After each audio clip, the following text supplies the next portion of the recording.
నాకు 1980 ఆ పీరియడ్లో నాకు అక్కడ వైజాగ్లో ఈనాడు స్టార్ట్ అయినప్పటి నుంచి కూడా నాకు రామోజీరావు గారు ఎవరు ఏంటని తెలుసుకోవడం జరిగింది. నాకు ఆయన ఒక ఇన్స్పిరేషన్ పర్సనాలిటీ, ఒక ఇన్స్పైరింగ్ పర్సనాలిటీ ఎవరికి కానీ. నాకు ఆ రోజుల్లో జాబ్లో జాయిన్ అయినా కూడా వ్యాపారం మీద ఎంతో కొంత శ్రద్ధ, ఏదోని ఇది చెయ్యాలి అని తపన ఆ రామోజీరావు గారి వల్లనే నాకు కలిగింది.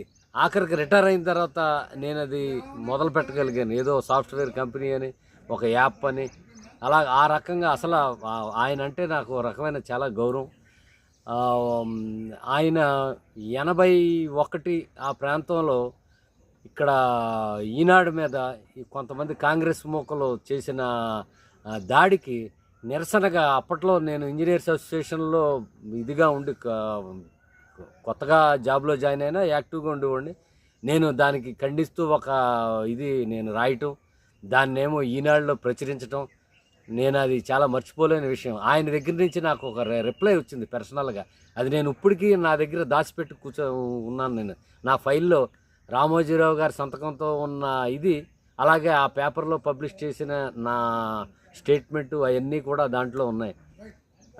నేను చాలా ఆయన ఆత్మకి శాంతి కలగాలని, అంత మహానీయమైన వ్యక్తి మన తెలుగు రాష్ట్రాలు పోగొట్టుకున్నాయి.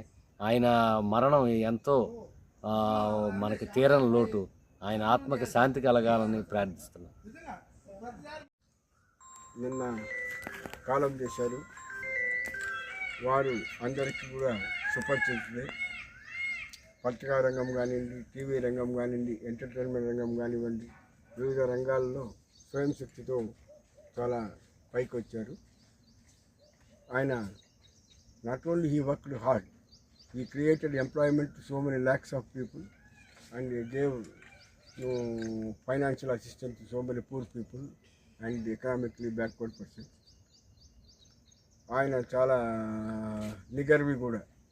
ఎవరు వెళ్ళినా కూడా రిసీవ్ చేసుకోవడము, వాళ్ళకి హాస్పిటాలిటీ అట్ హైయెస్ట్ దీంట్లో ఇవ్వడము. సెకండ్ వాళ్ళు సెండ్ ఆఫ్ ఇచ్చినా కూడా కార్ దగ్గరకు వచ్చి డోర్ తీసి ఆయన వాళ్ళని పంపించేసేవారు, పిలిచిన వాళ్ళందరినీ. చాలా పత్రికా రంగానికి ఎదవలేని సేవ చేశారు ఆయన. ఆయన మృతి మనందరికీ బాధాకరం. రాష్ట్రానికి కానీ దేశానికి కూడా ఇది పెద్ద నష్టమే. పూర్ పీపుల్ హౌసెస్ స్కీమ్స్ కూడా చెప్తాను. పద్మవిభూషణ్ రామోజీరావు గారి మహాభినిష్క్రమణం మన భారతదేశానికి ఎంతో నష్టం. ఆయన చేసిన సేవలు ప్రతి ఒక్కరికి తెలుసు.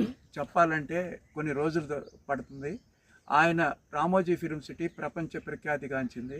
అది మన ఈ భారతదేశానికి ఒక ఐకాన్, భారతదేశానికి కూడా గుర్తింపు వచ్చింది రామోజీ సిటీ వలన.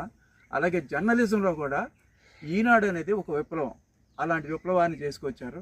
అలాగే ఫైనాన్షియల్ సెక్టర్లో మార్గదర్శి, అందరికీ మార్గదర్శకంగా ఈ చిట్ ఫండ్ కంపెనీల్లో ఉంది. అలాంటి చాలా గొప్ప వ్యక్తి. ప్రతి ఒక్కరితోనూ సంబంధాలు ఏర్పరిచారు. అలాగే తెలుగుదేశం గవర్నమెంట్ ఫస్ట్ టైం రావడానికి కూడా ఎన్టీ రామారావు అధికారంలో రావడానికి ఈనాడే కారణం. ఆయన మృతికి ఆయన కుటుంబాన్ని అందరికీ ప్రగాఢ సంతాపాన్ని మనం వాకర్స్ అందరి తరపున, మన మిత్రులు అందరి తరపున తెలియజేస్తున్నాం.